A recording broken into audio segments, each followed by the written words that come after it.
hoy particularmente sobre tres personajes, algunos personajes en la Biblia que a mí me llaman muchísimo la atención y son momentos bíblicos en los que yo siempre había tenido dudas, pero no me había detenido a pensar. Y el personaje número 1 es Elías. Elías tiene una historia muy particular. A mí hay una parte en su vida que yo no entendía, pero resulta que si tú vas a Primera de Reyes 18, te encuentras con un Elías que es fuerte, valiente, que no le teme a nada, que tiene un celo santo por el Señor, que reta a 450 profetas de Baal y los reta de tal manera que los reúne a todo el pueblo de Israel, pone a los profetas allí y les dice: a ver ustedes, ¿no? Vamos a hacer aquí un altar. Imagínense las agallas de este hombre. Vamos a hacer aquí un altar y bueno, preparen la ofrenda. Y aquí el Dios que mande fuego va a ser el Dios verdadero. Y empiezan a preparar, todos los profetas de Baal preparan todo y empiezan a orar a su Dios que caiga fuego, y no cae fuego. Y aparte me encanta Elías porque es como, a lo mejor tu Dios debe estar haciendo del baño, ¿no? O sea, el mío no va al baño. Y se empieza a burlar de ellos. Es impresionante, es uno de los pasajes más increíbles en la Biblia para mí. Y de pronto, por si fuera poco, reta a la física, a la química y a todo lo que ustedes quieran. Y dice: bueno, pues ahora me toca a mí. Y por si fuera poco, no solamente pone el altar, sino hace una zanja en donde le echa agua. O sea, conocimientos básicos, ¿no? El agua y el fuego no se llevan, pero le echa agua a la zanja y de pronto levanta una oración al Señor y les dice: muéstrales quién es el Dios de Israel. Y ¡fum! Así, o sea, el agua empieza a caer fuego, se enciende el altar con toda esa agua allí. O sea, algo que físicamente no podemos dimensionar. O sea, entendemos en nuestro corazón que es un gran milagro, pero que no podemos dimensionar. Sin embargo, cuando tú pasas al capítulo 19 de Reyes, te encuentras con un Elías que está escondido porque teme que lo maten. Pero ¿cómo así? O sea, a ver, explíquenme qué es lo que… O sea, acabas de derrotar a 450 profetas, acabas de hacer caer, hacer junto con Dios que caiga fuego sobre agua, y me estás diciendo que tienes miedo de que te maten. Pero es una realidad. Es una realidad y un momento bíblico en el que la Biblia te muestra cuál era el sentir de Elías. Y si me acompañan a Primera de Reyes, hoy vamos a ocupar mucho la Biblia, por favor, así que vamos a estar leyendo mucho la Biblia. Vamos a Primera de Reyes, capítulo 19, versículo 3 y 4. Y mira cómo se siente Elías en ese momento. Dice la palabra: Elías tuvo miedo, en el versículo 3, y huyó para salvar su vida, y se fue a Berseba, una ciudad de Judá, y dejó allí a su sirviente. Luego siguió solo todo el día hasta llegar al desierto. Se sentó bajo un solitario árbol de retama y pidió morirse. Subrayo, pidió morirse. Basta ya, Señor, quítame la vida, porque yo no soy mejor que mis antepasados que ya murieron. Y podemos hablar de muchas cosas, de los sentimientos y de las emociones de Elías en este momento, pero sin lugar a dudas, si yo tuviera que resumirlo en uno solo, sería que él se sentía solo en una misión que Dios le había encomendado. Sentía que no tenía a nadie. O sea, ya habían muerto otros profetas. Él sentía que nadie estaba con él en esa batalla. Sin embargo,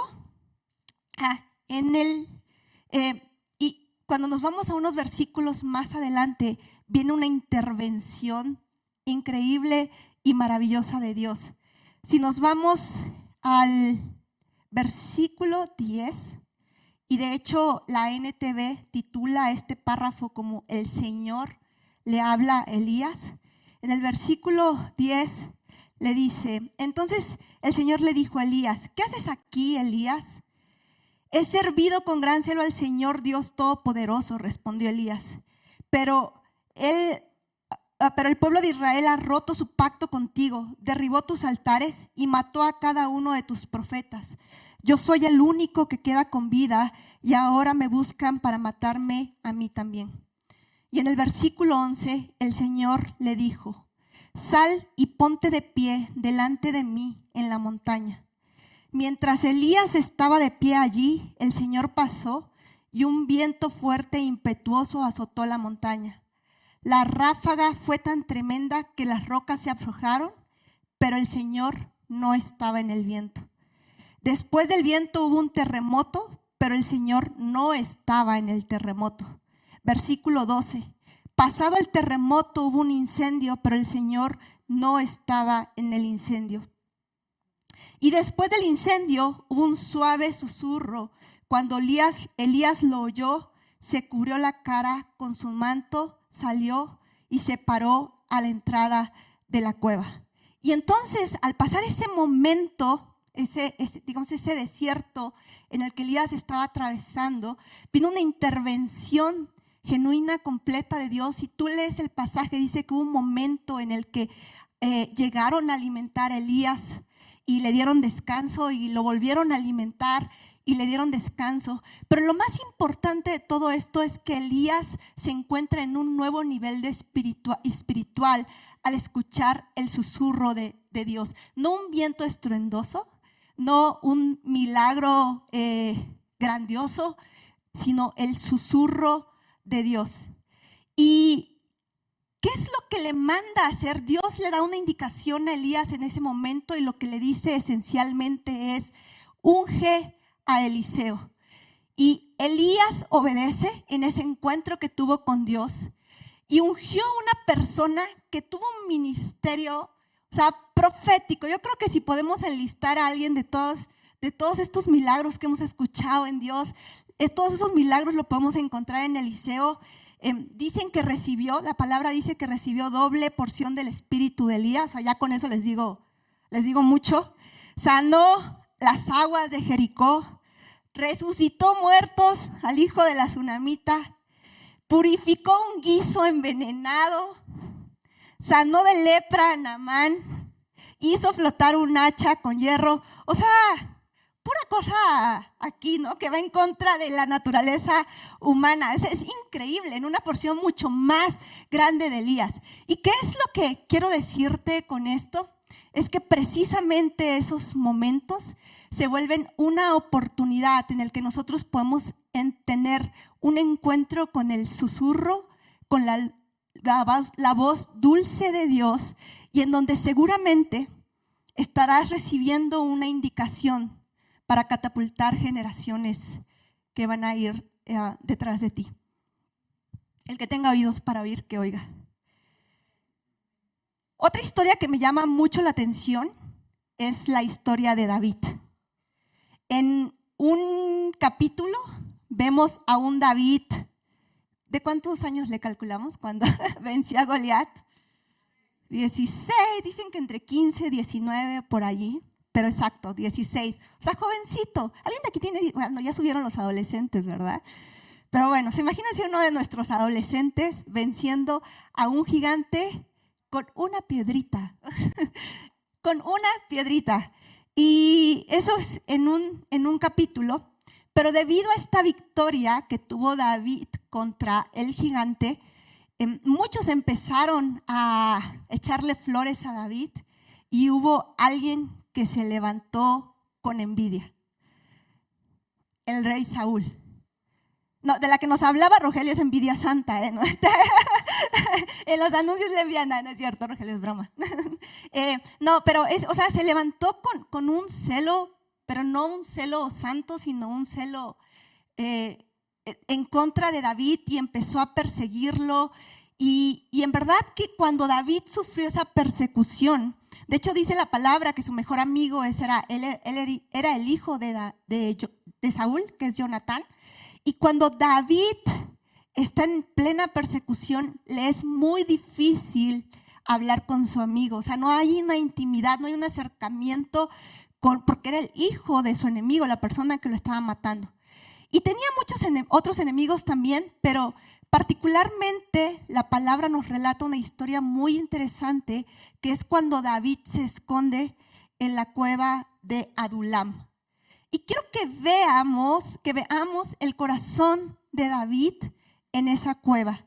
Los invito a ver Salmos 142, versículo 2, 4. Dice la palabra, bueno, desde el 1, 142. Clamo al Señor, ruego la misericordia del Señor, expresa David en esa cueva de Adulam, en donde se está escondiendo para que no lo maten. Expongo mis quejas delante de Él y le cuento todos mis problemas. Cuando me siento agobiado, tú solo sabes el camino que debo tomar, Señor. Vaya a donde vaya, mis enemigos me han tendido trampas. Busco a alguien que venga a ayudarme, pero a nadie se le ocurre hacerlo. Nadie me ayudará. A nadie le importa un bledo lo que me pasa. O sea, se sentía completamente solo. Luego, los invito a ver también el Salmo 143, versículo 3. Escucha el corazón de David. El enemigo me ha perseguido, me ha tirado al suelo y me obliga a vivir en la oscuridad como los que están en la tumba. En el versículo 4, estoy perdiendo toda esperanza. Quedo paralizado de miedo, dice David, corazón a corazón. Recuerdo los días, quedo paralizado de miedo hasta allí. ¿Qué es lo que nos está reflejando aquí la palabra? Y hay algo que a mí me impresiona particularmente de David, es que él no escatimó en mencionar cómo se sentía en cada aspecto de su vida, y gracias a eso tenemos un gran legado de salmos.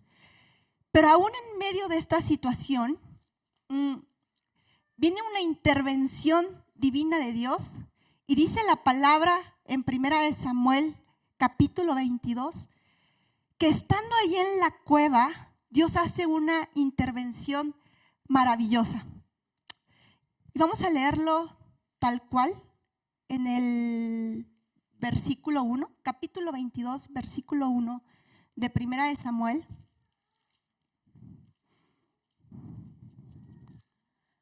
Bueno. Ok, aquí ya está. Entonces David salió de Gat y escapó a la cueva de Adulam. Al poco tiempo sus hermanos y demás parientes se unieron a él allí. Le dio un encuentro con su familia. La siguiente, por favor. Luego comenzaron a llegar otros hombres que tenían problemas o que estaban endeudados o que simplemente estaban descontentos. Y David llegó a ser capitán de unos 400 hombres. Hombres que no son, o sea, que habían sido llamados para acompañar a David. En un momento en el que David estaba siendo llamado a ser líderes de estos hombres. En un momento de soledad. Y mira esto, porque si tú lees otra versión, literalmente te dice que esos 400 hombres que llegaron a David estaban afligidos, estaban endeudados financieramente y en amargura de espíritu. Y David fue hecho jefe de ellos. Y es que en ese momento de la cueva, particularmente cuando David no quería saber, se sentía solo, se sentía que nadie lo apoyaba, Dios le envía 400 hombres que se sienten más solos todavía para que David los lidere. Y David cumple con su llamado con estos hombres que, si tú te vas a otros libros, en otros libros nos dicen que David hizo de su ejército, es más, te voy a decir así, no hizo de esos 400 hombres asesinos, hombres resentidos, sino que hizo de esos hombres y muchos otros más, hombres expertos tanto en el escudo como en la lanza, tan fieros como leones y veloces como ciervos en las montañas, quienes fueron los que le ayudaron a David a ganar muchísimas batallas cuando él tenía a su cargo el reino. Y particularmente para mí el momento de gloria después de ese momento de David, más allá de que la promesa de Dios fue cumplida y él fue ungido rey de Israel con un gran ejército que lo respaldaba, lo encuentro, el momento más sublime de David, lo encuentro en el capítulo de Hechos 13, en donde el apóstol Pablo siendo Pablo, en el versículo 22, Hechos 13, versículo 22 y 23, dice: pero Dios quitó a Saúl y lo reemplazó con David, un hombre de quien dijo Dios: he encontrado en David, hijo de Isaí, a un hombre conforme a mi propio corazón. Él hará todo lo que yo quiero que haga. Y es precisamente uno de los descendientes del rey David, Jesús el Salvador, prometido por Dios. Wow. El momento glorioso, el botín de David después de esos momentos en los que se sentía así, fue que de su linaje salió la salvación para toda la humanidad. Y yo me estaba acordando ahora que cuando Dios me llamó a llevar el grupo de jóvenes profesionistas, la verdad es que ya me había hablado, yo llevaba meses diciendo: no, pero yo no puedo ahora, ¿qué les voy a dar a los jóvenes? Hasta que un día escuché una prédica de la pastora Judith, que ahora no recuerdo cuál era el nombre de la prédica, pero sí me acuerdo de la conclusión: si Dios te está llamando, no esperes más, haz lo que tienes que hacer. No te preguntes cómo, solamente hazlo. Y ahí fue, después de esa prédica, que yo me bajé, me acerqué a los pastores y les dije: quiero llevar el grupo de jóvenes profesionistas. En un momento en el que no tenía idea de qué podía darles, en un momento en el que no me sentía capacitada para darles. Pero hoy tengo un grupo de jóvenes maravillosos. Los amo. Tenemos un grupo de jóvenes maravillosos que aún con los dolores, aún con los retos, aún con las oportunidades, aún con las victorias, nos vamos acompañando, y los he visto crecer mucho. Y la verdad creo que ellos han sido más mi fuerte inspiración y fueron mi fuente de inspiración durante mucho tiempo, todo el tiempo que los he llevado, más que lo que yo les puedo ofrecer a ellos. Así que muchísimas gracias, los amo mucho. ¿Y qué es lo que quiero decirte con esto?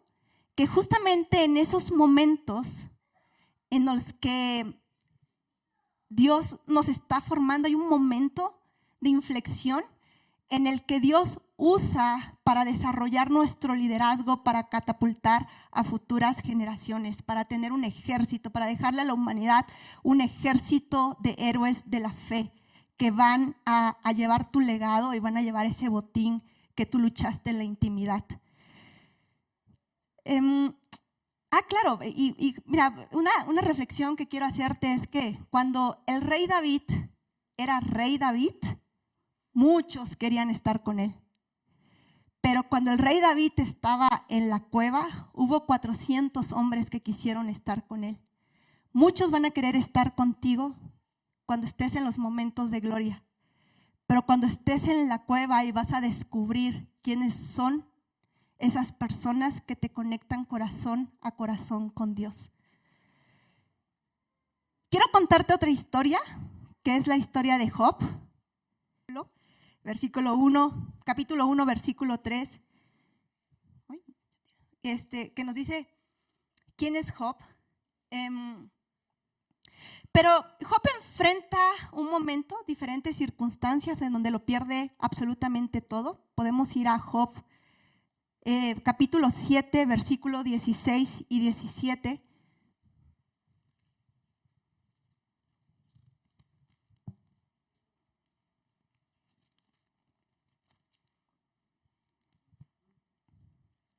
Y quiero que veas el corazón de Job en ese momento. Odio mi vida y no quiero seguir viviendo. Oh, déjame en paz durante los pocos días que me quedan. ¿Qué son los seres humanos para que nos des tanta importancia, para que pienses tanto en nosotros? O sea, llega un momento en el que Job, después de la aflicción y de la situación que está viviendo, quiere dejarlo todo, quiere tirar la toalla. ¿Alguna vez alguien se ha sentido así? ¿Que quiere tirar la toalla? Yo más alto, yo así. Gracias por su corazón, gracias por su honestidad. Y también Job se sintió así, que quería tirar la toalla. Ahora vamos a ver. Sintió incluso que Dios lo había abandonado. Vamos a ver el capítulo 19, versículo 7.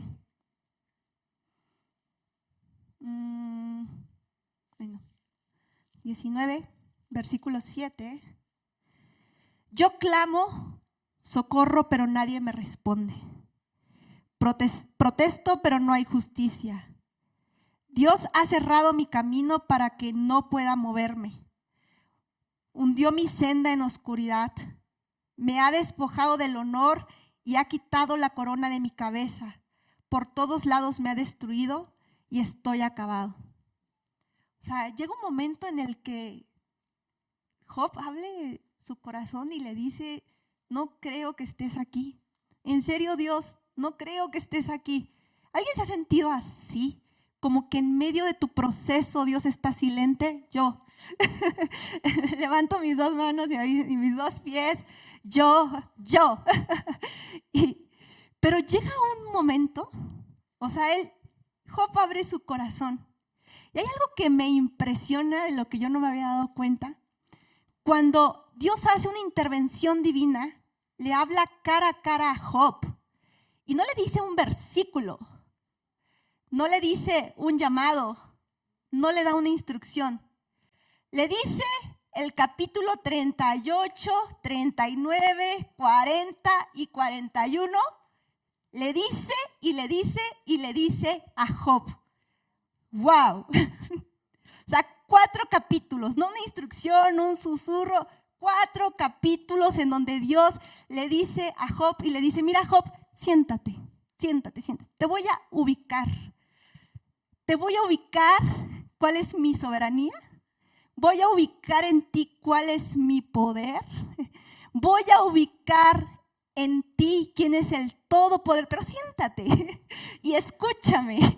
Y 4 capítulos hablándole a Job, revelándole quién era él.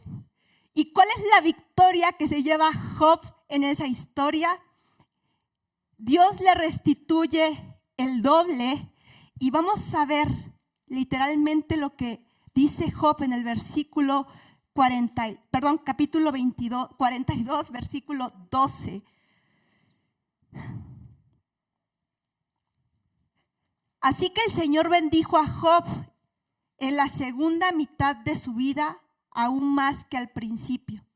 Pues ahora tenía 14,000 ovejas, 6,000 caballos, 1,000 yuntas de bueyes y 1,000 burras. Además, dio a Job otros 7 hijos y 3 hijas.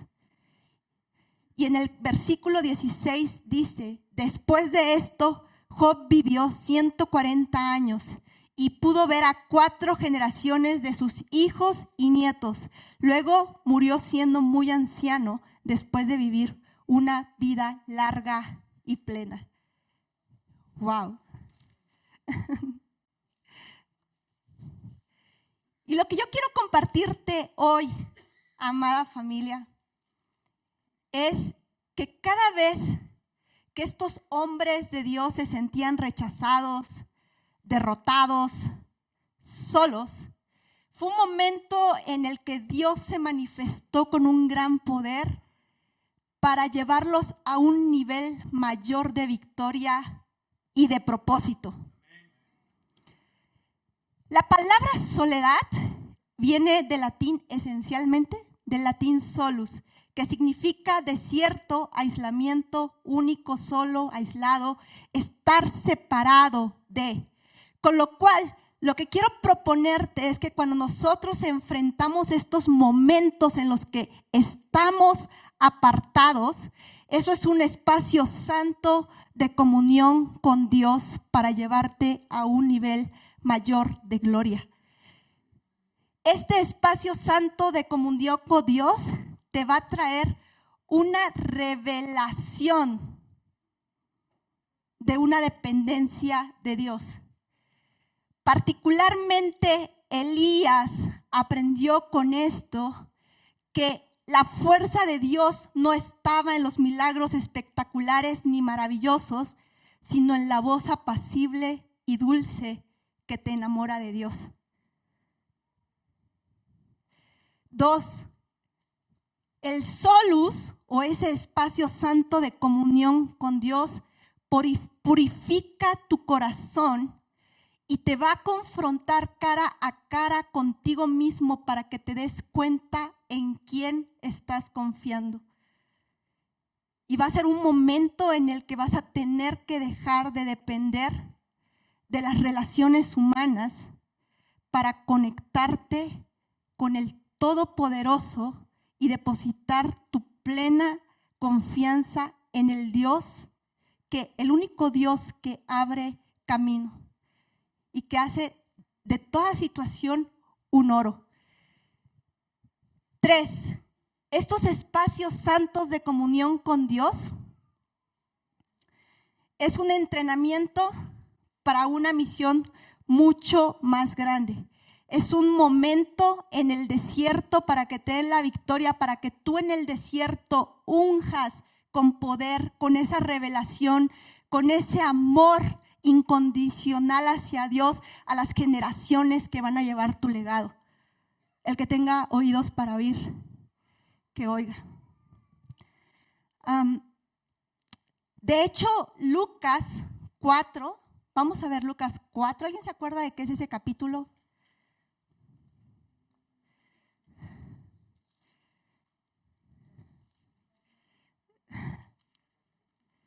Lucas 4,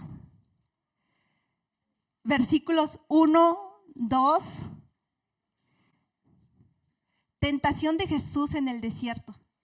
Por cierto, hay una serie, estaba en Netflix, yo no sé si ahora está, pero se llama María Magdalena. Se me hace una personificación de Jesús, muchas escenas increíbles, y particularmente esta de la tentación de Jesús se me hace espectacular. Pero te muestra y trata de transmitirte cómo se sentía Jesús en medio del desierto. Dice el versículo 1, entonces Jesús, lleno del Espíritu Santo, regresó del río Jordán y fue guiado por el Espíritu en el desierto, donde fue tentado por el diablo durante 40 días. Jesús no comió nada en todo ese tiempo y comenzó a tener mucha hambre. Y ahí comienzan las tentaciones del diablo hacia Jesús. ¿Y qué es lo que hace Jesús? Se levanta en una victoria. Ahí es donde, teniendo hambre, teniendo sed, estando sin poder pararse físicamente. ¿Tú sabes lo que es para el cuerpo humano? A ver, yo no soy doctora, pero, o sea, yo un ayuno de 8 horas, no les quiero contar cómo me va, pero imagínate un ayuno de 40 días en el desierto. O sea, ¿cómo está tu cuerpo físico? En donde lo que sea que brille es oro. Si te comes o sea, en un momento tan crítico, tan débil, en el que puedes aceptar lo que sea, Jesús con todo su corazón le pide al diablo que se vaya, reprende al diablo y le dice que él solamente va a servir al único y verdadero Dios. Y en ese momento de dependencia total en el desierto, el siguiente pasaje es donde esencialmente Jesús aparece predicando el evangelio, aparece levantado en su ministerio para darle la salvación al mundo. 4. Ese solus o espacio santo de comunión con Dios precede a una victoria mayor. En la Biblia, cada vez que un siervo atravesó una soledad profunda, vino una victoria a un nivel mucho más alto. Y el mayor ejemplo que nosotros tenemos es el de Jesús. El momento de mayor soledad en la historia de la humanidad, en el que hubo una separación entre Jesús y el Padre, en donde puedes ver ese dolor de Jesús cuando dice, ¿por qué me has desamparado? en realidad la victoria que le precedió fue el momento de victoria de una salvación eterna para todos los que creyéramos en Él. Y gracias a ese momento tú y yo estamos aquí. 5. Ese momento solus y de dependencia de Dios, ese escenario que se nos pone para tener una comunión íntima con Dios, nos da un escenario para oír la voz de Dios. Y si me pueden poner Oseas capítulo 2, versículo 14, se los agradecería. ¿Ya está ahí? Y mira lo que dice el libro de Oseas. Pero luego volveré a conquistarla. La llevaré al desierto y allí le hablaré tiernamente. Esto es Dios diciéndole esto al pueblo de Israel. Y es que en ese momento de desierto es cuando nosotros podemos escuchar esa voz que enamora de Dios. Y la cicatriz de batalla que hoy quiero compartir contigo es que yo precisamente pasé ese tiempo de soledad que no entendía y que además me avergonzaba, porque como yo, creyendo en Dios, teniendo grandes testimonios en Dios, podía estar sintiendo un momento de soledad, y mucho tiempo me negué a vivir el proceso. Pero cuando yo entendí que eso era una oportunidad para tener un encuentro y una victoria mayor en Dios, le dije al Señor con todo mi corazón: Padre, aquí estoy, flojita y cooperando, ¿no? O sea, yo no me voy a detener más aquí ya, o sea, lleva el proceso, aquí estoy, lo que tenga que doler, lo que tenga que llorar, lo que tenga que enfrentar, las emociones de mí que tenga que conocer, las reconciliaciones de mí que tenga que llevar a cabo conmigo misma, con lo que sea que marquen en mi ser y que estén marcando en mi ser, aquí estoy y te digo sí. Y Dios empezó a hacer un proceso del cual nació la prédica. ¿Quiénes estudiaron en la prédica anterior? Como a ti mismo, que es amarnos a nosotros mismos, para quienes no tuvieron la oportunidad de verlo. Ojalá lo puedan ver. Pero esa prédica nació precisamente en este momento de proceso con Dios. Y el objetivo de esa prédica, además de cumplir el primer gran mandamiento, que es ama a Dios con todo tu corazón y a tu prójimo como a ti mismo en el mismo nivel de importancia en el que tú amas a Dios, tiene como objetivo darnos herramientas para encontrarnos con nosotros mismos y amarnos a nosotros mismos en ese nivel de importancia. Una de las herramientas que estuvimos viendo en la prédica, en la plática, fue el decirnos cosas positivas en primera persona al espejo. ¿Alguien lo hizo? ¿Intencionalmente lo hizo? Yo lo hice. Gracias por su honestidad. Y sé que Dios va a recompensar ese corazón. Yo lo empecé a hacer. Cuando lo hice, me levanté 2 mañanas muy emocionada a hacer mi ejercicio. Y precisamente el segundo día me hablaron de una revista para invitarme a participar de una edición especial que estaban haciendo. Es una revista en el sector energético que es muy importante. Y bueno, seguí viviendo ese proceso, ¿no? Porque pues, a veces uno lo hace, pero luego uno sale de la habitación y de la casa y pues los días siguen siendo iguales, ¿no? Pero yo realmente genuinamente sentí que estaba ganando una batalla en mi corazón. Y particularmente esta semana fue, los jóvenes ya se saben esta historia, ellos siempre tienen la primicia de mis testimonios, no se sientan mal, pero particularmente esta semana, el día lunes, fue un día muy complicado para mí por la fecha. Era una fecha que me traía muchos recuerdos y emocionalmente yo sabía que iba a estar muy mal. Y recuerdo que empecé a decirle a mis amigas, por favor, necesito que este día sea diferente, llévenme al teatro, llévenme a hacer algo diferente, quiero hacer algo completamente distinto. Pues nada más nadie armaba el plan, ¿no? Lo intentaron, pero no se armaba. Pero me acordé justamente de lo que Dios había estado hablando a mi corazón, que es lo que les compartí en esta prédica, y se me ocurrió voltear a Dios. Y le dije, por favor, Dios, necesito que este momento, que este día sea completamente diferente a todos. Necesito que hagamos algo fuera del ordinario. Y se lo dije en un momento en el que, a pesar de que yo estaba viviendo un proceso, todavía no me sentía que hablaba en ese nivel de intimidad con Dios, como ni siquiera como el que antes hablaba. Y ese día se lo pedí con todo mi corazón y le dije, por favor, si es en serio que estás conmigo, solamente hagamos algo fuera del ordinario hoy. Y me llegó una invitación para ir a un evento de alto nivel, a un evento privado. Era por parte del trabajo, así que lo atendí. Y estando ahí en ese evento, como Dios conoce nuestros corazones, yo llevo aproximadamente 2 meses practicando box, entrenando box, y además me apasiona. No voy a subir al ring, no voy a subir al ring, pero me gusta mucho el entrenamiento por el reto mental. Ya los jóvenes ya se han escuchado varias analogías del boxeo con la Biblia y estrategias, y aquí la pelea y ganar la batalla, pero ¿verdad que es esto? Ay, sí, gracias. Y bueno, y resulta que cuando llegué, perdón que cuente esto, pero creo que es importante. Creo que en realidad no había hablado, y menos en el contexto de la iglesia, lo mucho que a mí me gustaba el box.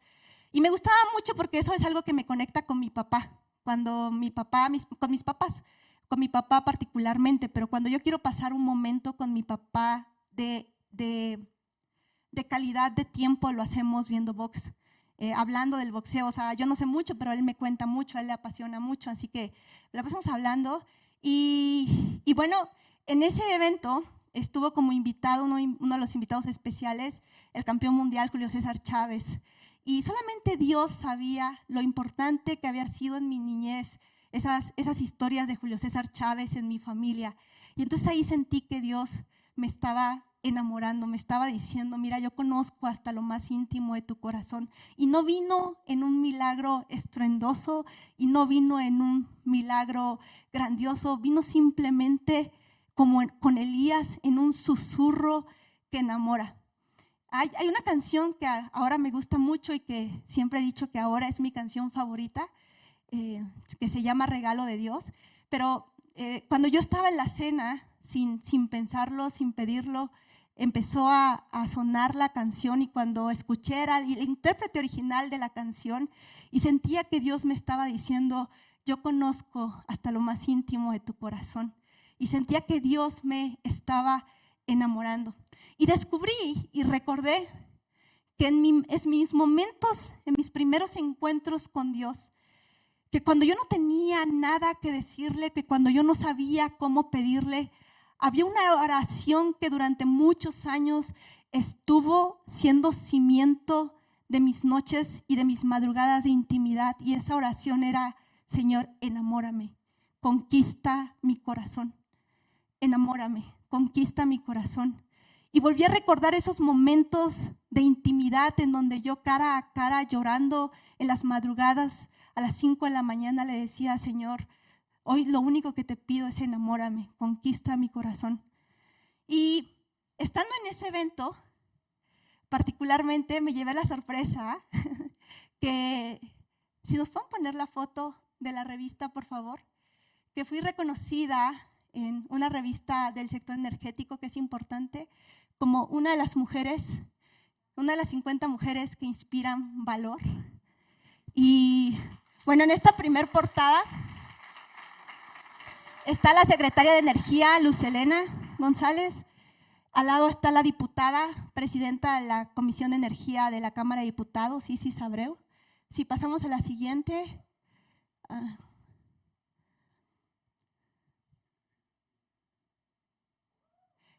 Ay. Erika, ahí estoy.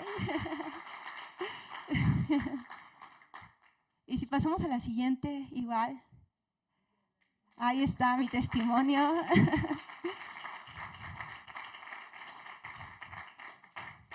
También fue reconocida la que fuera la presidenta de la Comisión de Energía del Senado, que ahora es la presidenta del Senado, Laurichel Castillo.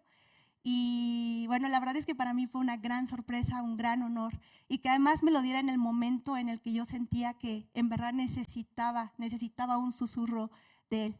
Y lo que hoy yo vengo a decirte, amada familia, con el botín de victoria en la mano, es que, bueno, la verdad es que en estos últimos meses ha sido un momento de mucha honra de parte de Dios hacia mi vida. He tenido diferentes nombramientos que me honran y me da ganas de llorar porque el proceso de vivir, que se vivió para llegar ahí, fue un proceso en el que lo único que yo le decía a Dios era: quiero volver a ver tu rostro.